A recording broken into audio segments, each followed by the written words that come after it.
Вітаю!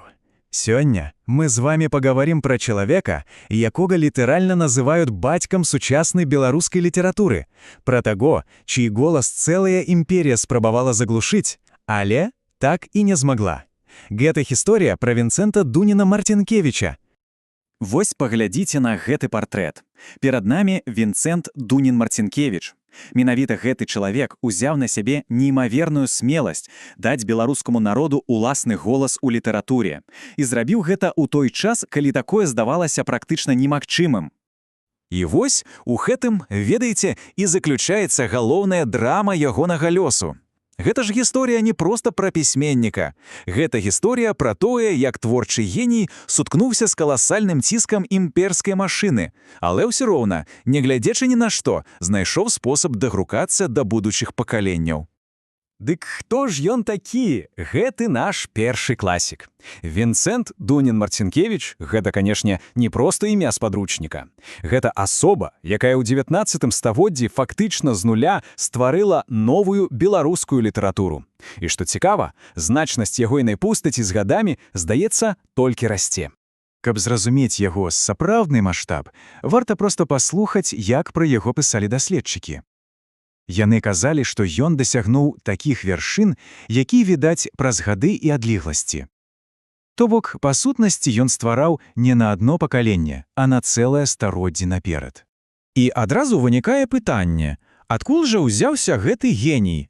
Бо самае дзіўнае, што яго талант – гэта не вынік нейкай элітнай адукацыі. Зусім не. Гэта плён неверагоднай, титанічнай, самастойнай працы.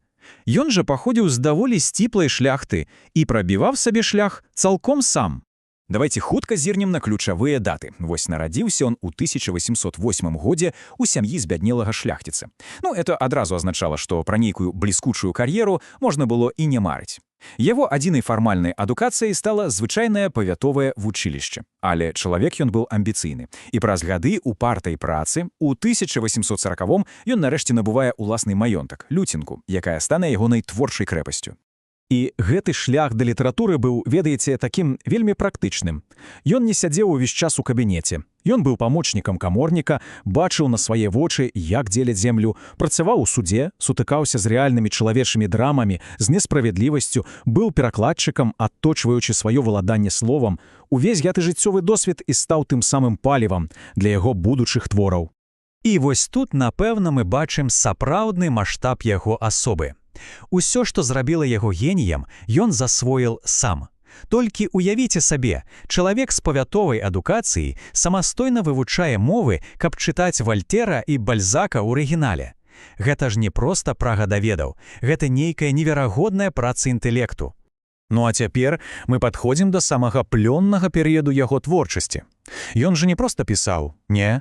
Ён фактычна стварыў першы нацыянальны тэатр, стаўшы сапраўдным голасам свайго народа.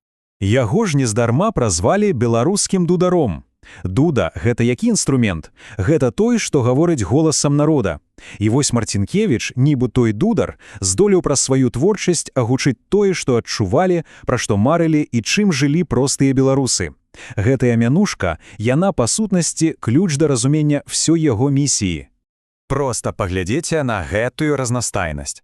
Не кожнай літаратуры так шансуе, каб для яе вытокаў стаяў адзін чалавек, які адразу авалодаў амаль усімі магчымымі жанрамі. Тут і вершы, і камедіі, і нават оперны лібрэта. Ён быў сапраўдным універсалам і, безумоўна, першапраходцам.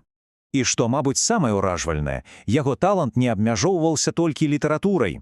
Гэта быў сапраўдны чалавек-тэатр. Сам пісаў, сам ставіў, сам іграў і, цалкам магчыма, нават сам пісаў музыку. Ён быў і стваральнікам, і мастацкім кіраўніком першага ў гісторыі нацыянальнага тэатральнага калектыву. А вось і матэрыяльны доказ яго ўплыву. Гэта помнік у Мінску, дзе Марцінкевіч стаіць побач з сусветна вядомым кампазітарам Станіславам Манюшкам. Іх творчы саюз быў неймаверна плённым. Марцінкевіч пісаў лібрэта, а Манюшка – музыку. Менавіта так нарадзіліся першыя беларускія оперы. Гэты дыялог двух геніяў застаўся ў гісторыі назаўжды. Але лёс, вядома ж, падрыхтаваў яму вельмі нялёгкі шлях. І зараз мы пераходзім да самага драматычнага стрыжня яго гісторыі, да тых велязарных цяжкасцяў, з якімі ён сутыкнуўся за сваю культурную і патрыятычную дзейнасць. Поворотным момантам стало паўстанне 1863 года. Яго прямы ўдзел у ім так і не даказалі, але для царскіх уладаў ён ужо быў небяспечны. Небяспечны сваім аўтарытэтам, сваёй беларускай мовай. І вынік быў прадказальны. Арэшт, год у турме, а пасля вызвалення жыццё пад пастаянным наглядам паліцыі. Да самай смерці. Творца, па сутнасці, апынуўся ў клетцы. І вось тут для пісьменніка пачалося бадай самае страшнае. Пасля паўстання друк на беларускай мове быў фактычна забаронены. Толькі ўявіце, ён стварае свой шэдэвр, геніяльную камедыю «Пінская шляхта», але не можа яе апублікаваць. Цэнзурная машына імперыі проста не прапускала нічога, што магло б хоць неяк умацаваць беларускую ідэнтычнасць. А гэта, мабуць, самая трагічная старонка ва ўсёй яго біяграфіі. Ядвігін Шэ, які вучыўся ў прыватнай школцы Марцінкевіча, пакінуў нам гэтае горкае, страшнае сведчанне. Уявіце сабе, вялізны куфар, поўны рукапісаў, над якімі ён працаваў гадамі, проста знік у агні. Мы ніколі не даведаемся, якія шэдэвры страціла беларуская культура ў тым пажары.